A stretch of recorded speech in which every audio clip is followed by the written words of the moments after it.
What's up, everybody? Welcome to the latest edition of our Funko Pop Stories. You see that this time the focus is on SDCC 2018, which honestly, for a lot of people, this story is not over with yet. There are people that are still actively seeking out figures that they didn't get yet. I know some people are still waiting for items to ship to them because, yeah, these companies have definitely been backed up, so things are shipping out kind of slowly, which is understandable in my opinion.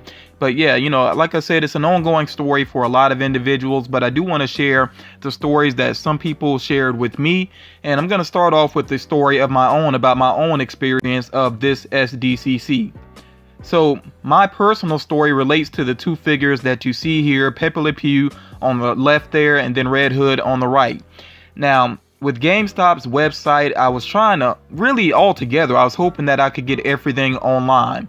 But with GameStop's website, I did miss out on Red Hood because I stayed up for so long. I was working on videos, and then I tried to stay up pretty late because I'm on the East Coast, and it just finally caught up to me. So I didn't get to GameStop's website right away, and I missed out on Red Hood, so I knew I was going to have to go out to the store. Barnes & Noble opened up first, so I figured I would go there. So and I really wasn't too worried about anything at Barnes & Noble, but I thought, I might as well go for Pepe Le Pew because even if I didn't want to keep it myself, which I don't really collect Looney Tunes, I figured a friend might miss out on it. So I'm outside waiting and I'm talking to other collectors. I met some pretty cool people that morning. I think there was only maybe one or two individuals that were maybe too high strung, but the people I interacted with directly though were pretty cool. And I did mention my YouTube channel. And there was a woman behind me that actually recognized my voice, and she asked if if my name was Franklyn McInnis. So that was pretty cool. I actually met somebody that was familiar with my channel. So then once we got inside of the store, it was pretty much a rush for Pepe. Pepe went very quickly. So I went ahead and picked one up, and there was another one there, and we'd already been told by an employee that we could get two of the same figure. So I started to get another one, just in case, again, trying to look out and think about friends that might need it. But the woman that had recognized me reached for it as well, and she kind of said, "Oh," once I had my hands on it, and I just let it go to her, and I told her there is no way that I could do that to a viewer. I mean, a collector in general, I wouldn't do that, but especially a viewer that actually recognized my voice, there's no way I was going to take that out of her hands. So she was appreciative of that, and that was, it felt good to be able to actually be a decent person, a decent collector, and help out another collector in that way. So yeah, I just grabbed the one Pepe, and then I made my way over to GameStop, and some of the same people were there as well, and we talked a little bit more, and I got to tell them more about my channel and everything, and we got a feel for what figures we were going after. And all I was concerned about was Red Hood, because I had already ordered the Iron Man Mark I online, which was the other main one I wanted from GameStop. And the worker there, she actually did check with us, and she let us know that there were some figures in very short supply.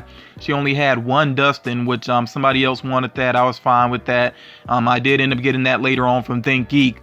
But yeah, once we got in, we were getting our figures, and she wasn't sure about how many Red Hood figures she had, and like I said, that's the main one I wanted, and I was not first in line, but a collector ahead of me, he was nice enough to say, if you're short one, let him get it. And that was just very kind of him. I was very appreciative of that. I even tried to give him my information because I was saying, I would definitely pay you back, if you don't get one yourself. It did turn out though that the employee did have one more Red Hood in the back, so he was able to get one too.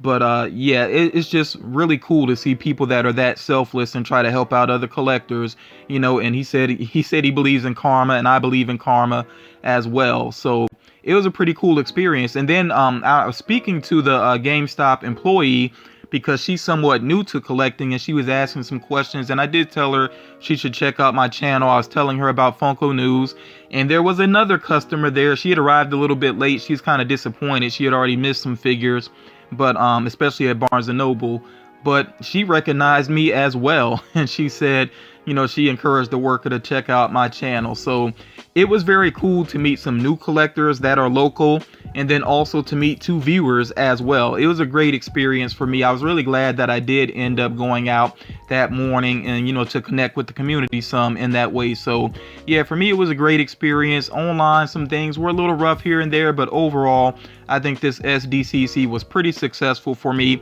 And in my next video, you will see some more of the items I was able to obtain. But now I do want to go ahead and move into the other stories that were shared from community members. So we're going to a story here from Trevor, and Trevor says here, I was standing in line at my local FYE waiting for them to open. I was 6th in line. My goal was to grab a Stinkor. He was my #1 pick for in-store shared exclusives. While waiting in line, I was chatting with the collector in front of me. He was also there to grab Stinkor.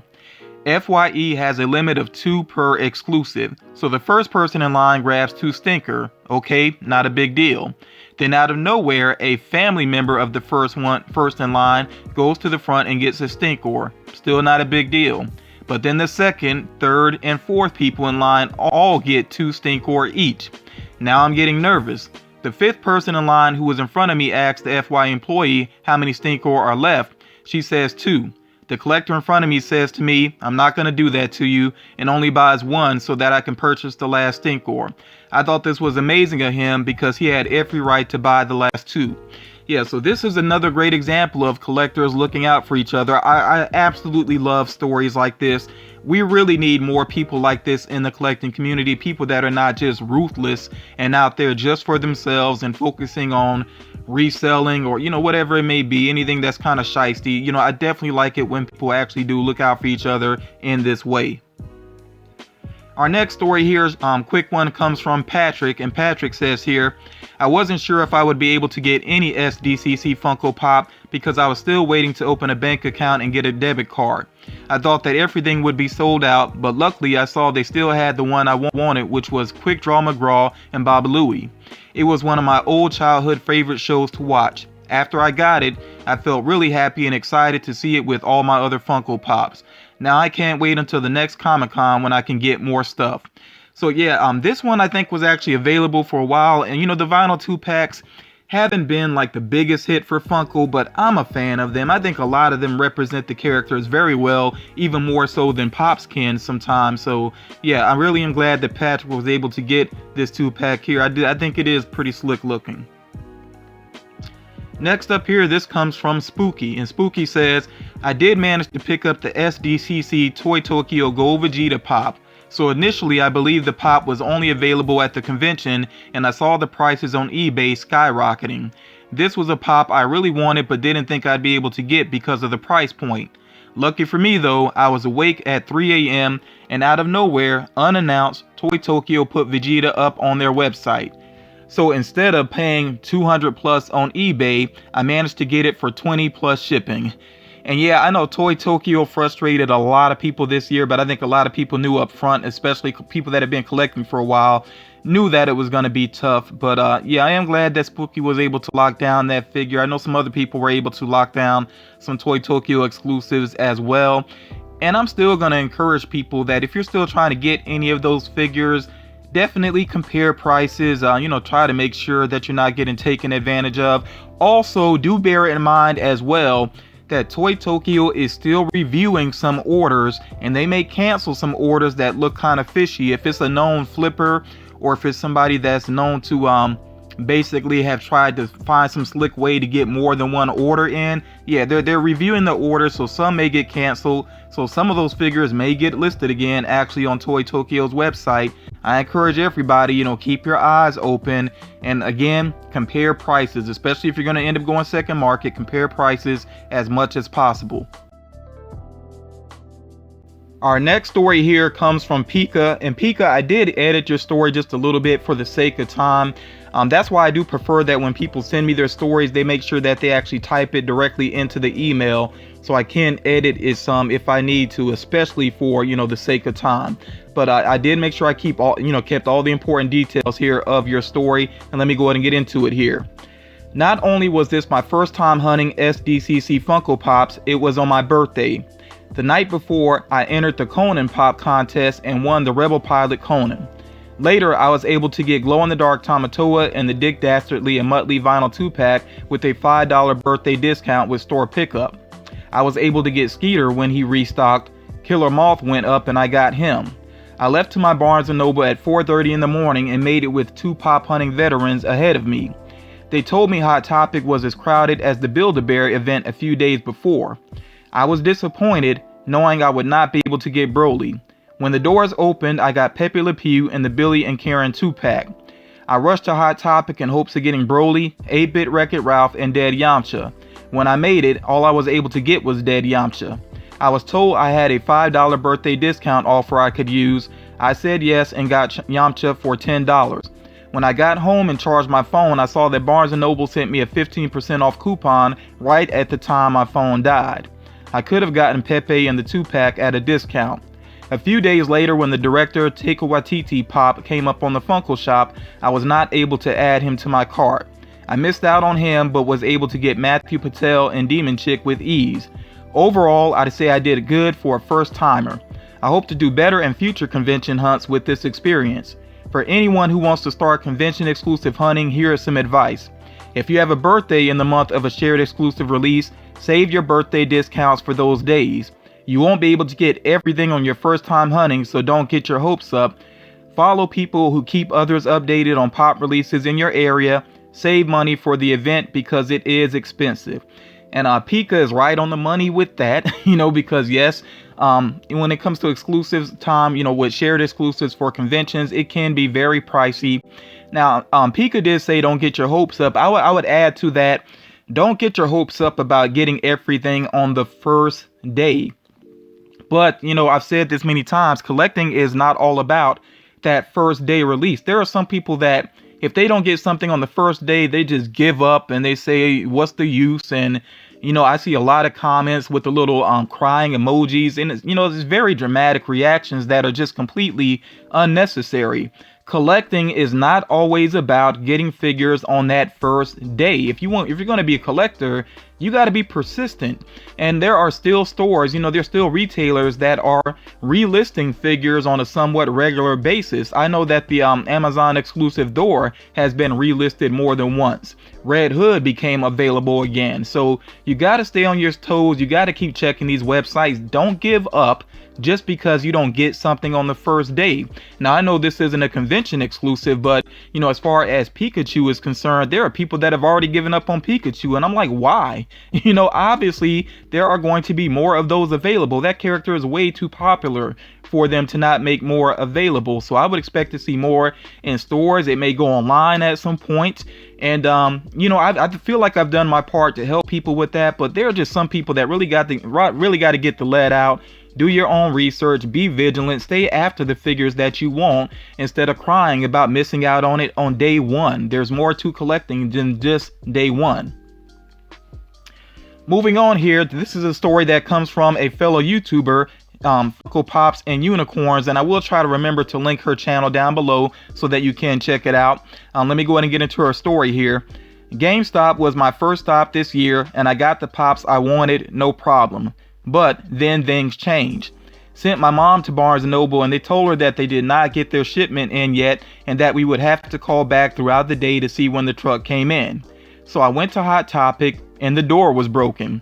The manager and another worker was outside and was locked out of the store. They said that the locksmith they called could take up to 2 hours to get there. No one complained though, and it seemed we were all willing to wait. However, the workers agreed that since it was a special circumstance, they took our names and the Pops we wanted and agreed to hold them for us when they got in the store. After giving them my list, I went back to Barnes & Noble and got there just as the workers was putting the Pops on display, so luckily I got the first pick of the bunch. 2 hours later, I called Hot Topic and they said that they got into the store and that my Pops were ready for me to pick up. When I did, they said that the locksmiths still hadn't shown up. Apparently, not long after we left, a friend of theirs came by, looked at the lock, and fixed it for them. It was kind of crazy, but I ended up with all the in-store Pops I wanted this year. So that's kind of crazy that, you know, a friend had to come along and get them into the store instead of the actual locksmith. But at least they were able to get in, and I'm very glad, you know, Funko Pops and Unicorns, that you were able to lock down all the figures that you wanted, and they do look great together. I definitely do like the picture that you sent along with this story. Next story here, this comes from the Chicken Gaming HD, and he says here, my experience was pretty good.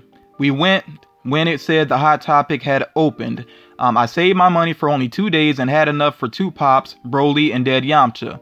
When we got there, I realized there were a lot of people already there, which scared me since the ones I wanted were really popular. I looked because they were all in the front and I could only see Yamcha. I checked for hidden ones, but there weren't any. I asked the guy at the counter if they had any, but he was quick to say no, so I decided to go get one at GameStop. My mom told me I could wait in line at GameStop while she gets the Dead Yamcha. I got in the GameStop line like 5 minutes before they opened, and I didn't really know what I wanted. While I was waiting in line, I noticed how humble the pop culture is, because people who didn't know each other whatsoever were relating over vinyl collectibles. We eventually made it to the front, and I decided to get Soldier 76. Overall, this was one of my best hunts and a great experience. So yeah, this is another good example of collectors just, you know, communicating and getting to know each other over this shared hobby. I think that is definitely one of the beautiful things about collecting. So our final story for this particular video, this comes from Peyton, and my voice is getting a little bit worn, but let me go ahead and get through this.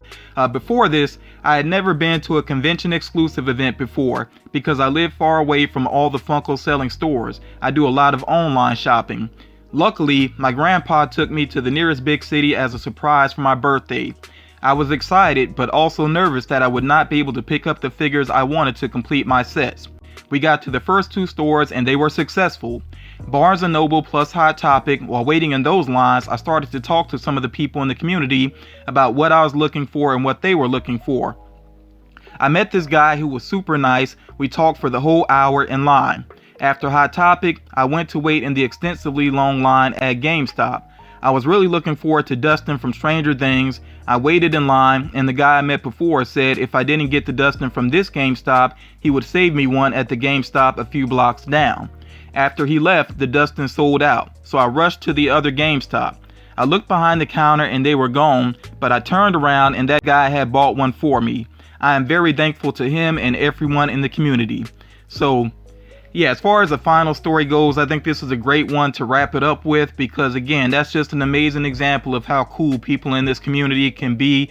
It's just amazing sometimes, you know, how thoughtful people can be. And again, like I said earlier, we really need more of this in the community, as opposed to people feeling like they're in competition with each other. You know, if we really help each other out, a lot more people can get the items that they're hoping to add to their collections. Now, I do want to thank everybody that did contribute a story to this video. There wasn't another individual that shared a story, but it was sent as an image and I wasn't able to work with it. And like I said, I really do prefer that people type their stories directly into the email. That way I can edit it just to make sure it's, you know, simpler for me to read through it. And also sometimes I have to edit down for time. That just helps me out. But as far as the next edition is concerned of our Funko Pop stories, I want to focus on YouTubers. And the reason I want to do this is because it really has been a while since I've really shouted out other channels, and there's a reason behind it. I have seen a lot of people that I've shouted out pretty much just disappear from YouTube. So when I do a shout out, I really hope that it's somebody that is consistent with YouTube, somebody that's not going to give up if they're not an overnight success. You know, I really try to look for people that are going to put in the work and be consistent and stay the course with it. And yes, it is a lot of work, but you know, those are the type of people that I prefer to shout out. People that really focus on consistency and improving the quality of their videos as well. So I'm going to go ahead and read the details here. First of all, it says your channel must demonstrate that you are serious about YouTube, including consistent uploads and thoughtful, well-crafted videos. So that means at least decent lighting, audio, editing, etc. I mean, I'm not, you know, it doesn't have to be like perfect, high quality videos, but you know, at least there needs to be some effort that is shown there to make quality videos. Also, as soon as possible, I'm not going to put a specific date on it, but please don't procrastinate if you want to be involved in this. So as soon as possible, email me your story about why you became a YouTuber. And along with that, of course, you can give some details about your channel. But the main thing about it though is make sure you express why you became a YouTuber, and then you can say some things about your channel. This is really a chance for you to promote yourself to people that check out this series, because I know this series doesn't do like the hugest numbers on my channel, but I feel like people that check out these videos are really good people, really nice members of the community that are willing to support YouTube channels. So yeah, this is a target audience for you, a good chance to promote yourself here. Also be sure to include an image that promotes your channel. So that could be your channel icon, that could be a picture of you. I mean, just a combination, whatever you feel is a good representation of your channel. Please make sure you include an image as well. Also, this is an option only if you know how to do this. I don't really have time to give all the directions to each individual, but if you know how to handle this, it says here, if you have a Dropbox or other video sharing account, you can record your own video. Make sure it's about 5 minutes max, 5 minutes at the most, and email me the link so that I can download it. Again, this is only if you're 100% confident that you know how to handle this. Also, your video quality has to be pretty good. I mean, usually webcams don't transfer super well. I've had issues with that in the past. So yeah, just if you're confident that you can share a video in that way, then I will download it and I will basically put that directly into the video so you can speak for yourself. But if you just want to do a written story, that's fine as well. And you see the email here, fmfunkonews@gmail.com. I do want to remind people that this account is really set up for people that contribute to this series, also the Funko Pop concept series, and also if somebody wins a giveaway, that's a way to contact me. I've had some people contacting me about other things there, and that's really not what the email is for.